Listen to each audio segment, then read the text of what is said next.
दोस्तों, आज हम तुम्हें अंग्रेजी वर्णमाला के सवाल बताएंगे रीजनिंग में।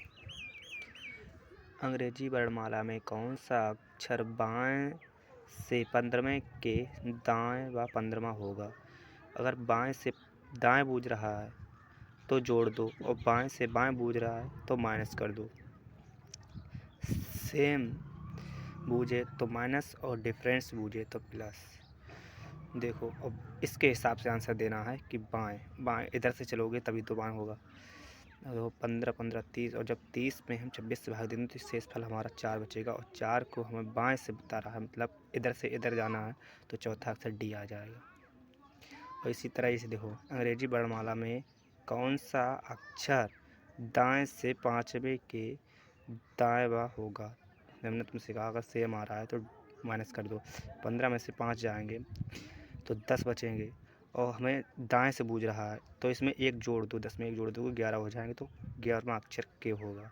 अब उधर से तुम इधर से जब इधर गिनोगे, जेड से इधर गिनोगे तो 11वां अक्षर के आएगा। इसी तरह ये देखो, अंग्रेजी वर्णमाला में कौन सा अक्षर दाएं से 10वें के बाएं 20वां होगा?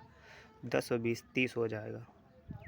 जब 10 और 20 30 हो जाएगा, वो कह रहा है दाएं से, तो हम इधर देखो दाएं से कह रहा है तो शेष फल 26 से जब भाग देंगे तो शेष फल 4 बचेगा। 4 से डी है, इसका जस्ट उल्टा बूझ रहा है कि आपने कहा दाएं से। अब जेड से गिनोगे ना तो चौथा अक्षर ये आ जाएगा डब्लू, और इसका डिपोजिट यही है डब्लू। ठीक है, इसका ये दोनों का उल्टा होता है। अब देखो, ये अंग्रेजी वर्णमाला में कौन सा अक्षर बाएं से छठा